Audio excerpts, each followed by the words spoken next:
Welcome to Bio Mantra students. तो आज का हम लोग का जो चैप्टर है वो क्लास 11th का सेकंड चैप्टर बायोलॉजिकल क्लासिफिकेशन है। तो इस वीडियो में मैं आपको सारे क्लासिफिकेशंस के बारे में डिटेल में इंफॉर्मेशन दूंगी, जितना आपके बुक में दिया है उतना आपके सिलेबस के अकॉर्डिंग, ठीक है। और कंप्लीट रूप से मैं नोट्स प्रोवाइड कर रही हूँ। नोट्स जो है आपके एनसीईआरटी के बुक से बाहर का नहीं है, और एनसीईआरटी आपकी हर एक लाइन कवर है नोट्स में। तो आप लोग नोट्स बनाते चलिए ताकि बाद में आपको टाइम वेस्ट ना करना पड़ा उसके लिए। तो चलो चैप्टर स्टार्ट करते हैं।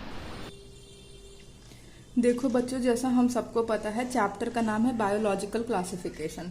बायोलॉजिकल क्लासिफिकेशन से हम लोग ये समझते हैं जो भी चीज़ें लिविंग है, बायो मतलब लिविंग होता है, जो भी चीज़ें लिविंग है उनका एक सिस्टमैटिक वे में क्लासिफिकेशन करना, ठीक है, उनको कैटेगरीज में बांटना। तो लिविंग क्या क्या है? सिर्फ एनिमल्स या प्लांट्स लिविंग हैं? तो ऐसा नहीं है। जो कीड़े मकोड़े हैं, जो नदियों में रहते हैं, एक्वेटिक एनिमल्स हैं, सारे के सारे लिविंग है। तो सबका एक सिस्टमैटिक वे में क्लासिफिकेशन करना ही बायोलॉजिकल क्लासिफिकेशन कहलाता है, ठीक है। तो सबसे पहले बहुत सारे साइंटिस्ट ने क्लासिफाई करने की कोशिश की, तो वो हम लोग धीरे धीरे पढ़ेंगे, ठीक है। सबसे पहला जो क्लासिफिकेशन हुआ, अर्लीस्ट क्लासिफिकेशन, सबसे पहले एरिस्टोटल ने किया था। एरिस्टोटल ने क्या किया, प्लांट्स और सारे जितने भी जीव जंतु हैं सबको दो कैटेगरीज में डिवाइड किया। पहला प्लांट और दूसरा एनिमल्स, ठीक है। प्लांट्स में फिर उन्होंने हर्ब्स, श्रब्स और ट्रीज में कर दिया, और एनिमल्स में जिन दो कैटेगरी बनाई, एक ऐसे एनिमल जिनमें आरबीसी प्रेजेंट होता है और दूसरे ऐसे एनिमल जिनमें आरबीसी प्रेजेंट नहीं होता है। तो जिनमें आरबीसी प्रेजेंट होता है उसको कहते हैं इनाइमा, और जिसमें आरबीसी नहीं प्रेजेंट होता है उसको कहते हैं एनाइमा। देखो, मैं पूरा कंप्लीट रूप से एनसीईआरटी को फॉलो करके आपको चैप्टर पढ़ा रही हूँ, ठीक है। देखो, इसके बाद आए, सबसे पहले तो एरिस्टोटल ने किया था, हम लोगों ने देखा सबसे पहले एरिस्टोटल ने किया। उसके बाद आता है two kingdom classification. Two kingdom classification किसने किया? लिनियस ने टू किंगडम क्लासिफिकेशन किया।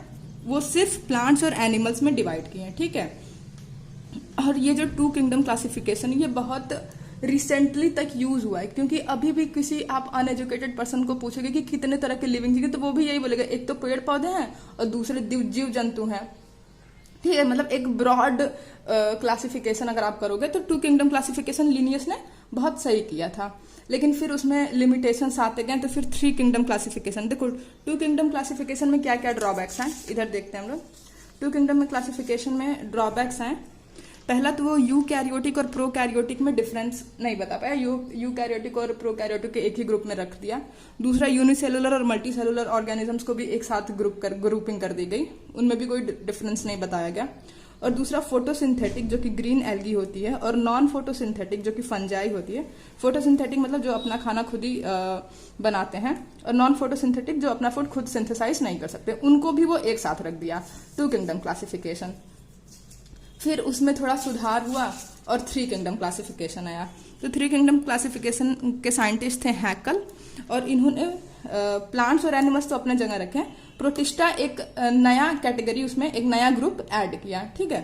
फिर इनसे बाद वाले जो साइंटिस्ट थे वो कोपलैंड आए, उन्होंने फोर किंगडम क्लासिफिकेशन दिया। उसमें मोनेरा, प्रोटिस्टा, प्लांट्स और एनिमल्स, चार किंगडम उन्होंने दिए। फिर जो पांचवा आते हैं आर एच विटेकर ने पांच वो किंगडम दिए। पहला मोनेरा, दूसरा प्रोटिस्टा, तीसरा फंजाई, और चौथा प्लांट्स, और पांचवा एनिमेलिया, ठीक है। जो फाइव किंगडम क्लासिफिकेशन है यही सबसे ज्यादा मोस्ट एक्सेप्टेबल और मोस्ट सक्सेसफुल क्लासिफिकेशन है। इसके बाद भी सिक्स किंगडम क्लासिफिकेशन आया, लेकिन सबसे ज्यादा पॉपुलर और सबसे ज्यादा मोस्ट एक्सेप्टेड यही है, फाइव किंगडम क्लासिफिकेशन। और यही आपके बुक में दिया, तो मैं आपके बुक के अकॉर्डिंग ही चल रही हूँ, ठीक है। अब देखो क्या क्या ड्रॉबैक्स आए जो अर्ली क्लासिफिकेशन किया, जो कि two kingdom, three kingdom, four kingdom हुए, तो उनमें क्या क्या ड्रॉबैक्स हैं वो हम लोग पढ़ते हैं।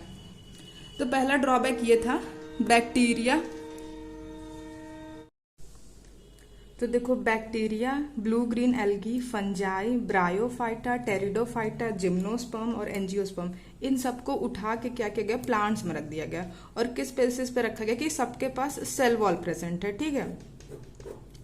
तो हम लोग ये तो देख लें कि चलो सबको एक कैटेगरी में रख दिया, लेकिन कहाँ बैक्टीरिया और कहाँ पे बड़े बड़े पेड़ जैसे जिम्नोस्पर्म, एंजियोस्पर्म, तो कहाँ बैक्टीरिया और कहाँ पे बड़े बड़े पेड़, जिम्नोस्पर्म, एंजियो, इसको आप कैसे एक ग्रुप में रख सकते हो प्लांट्स के अंदर। ठीक है, तो ये बहुत बड़ा ड्रॉबैक हो गया। फिर दूसरा ड्रॉबैक था आपका कि फंजाई और प्लांट्स को ये लोग एक साथ रख दिए हैं, जबकि फंजाई हेट्रोट्रॉप्स होता है, मतलब अपना खाना खुद से बना नहीं सकता है, और प्लांट जो है वो ऑटोट्रॉप है, मतलब वो खुद का फूड खुद ही सिंथेसाइज करता है, उसको भी एक साथ ग्रुप करके रख दिया गया।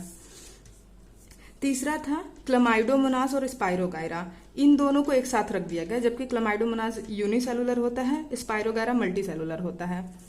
और उसके बाद फंजाई और प्लांट्स, इनको भी एक साथ रख दिया गया। फंजाई का जो सेल वॉल है, काइटिन इसका सेल वॉल है, cell wall is made up of chitin, और प्लांट्स का जो सेल वॉल है वो सेल्यूलोज का बना होता है, लेकिन फिर भी इन दोनों को एक साथ रख दिया गया। ठीक है बच्चों, ये मैं जो भी बता रही हूँ ये आपके एनसीईआरटी के बुक में ना बहुत कंफ्यूजिंग करके दिया है, एक पैराग्राफ में सारा कुछ मिला के, मैं यहाँ पे पॉइंट वाइज आपको बता रही हूँ, तो आप लोग नोट्स बनाते चलो ताकि लास्ट में रिवीजन करने में आपको टाइम ना वेस्ट करना पड़े, बस एक बार आप देख लोगे तो सारा कुछ लर्न हो जाएगा। ठीक है, तो यहाँ पे हम लोग देखते हैं कि कितने सारे ड्रॉबैक्स थे उन लोगों ने रख दिए थे, एक ही ग्रुप में करके रख दिया जिसका कोई भी सेंस नहीं बनता था। ठीक है, उसके बाद जो मैंने बताया था कि 5 किंगडम क्लासिफिकेशन जो सबसे मोस्ट एक्सेप्टेबल और मोस्ट सक्सेसफुल क्लासिफिकेशन है वो आया, उसके साइंटिस्ट हैं R.H. विटेकर। ये साइंटिस्ट का नाम सब लोग लर्न कर लेंगे क्योंकि ये एग्जाम में आता है। इन्होंने 5 किंगडम दिए, मोनेरा, प्रोटिस्टा, फंजाई, प्लांटी और एनिमेलिया। ठीक है, अब मोनेरा जो था वो प्रोकैरियोटिक है, और यहाँ प्रोटिस्टा से लेके एनिमेलिया तक सारे के सारे यूकैरियोटिक है। ठीक है, मोनेरा जो है ये प्रोकैरियोटिक है, बाकी यहाँ से यहाँ तक सारे यूकैरियोटिक है। अभी मैं सारा का एक एक किंगडम बताऊंगी कि कैसे कैसे क्या क्या हुआ है। ठीक है,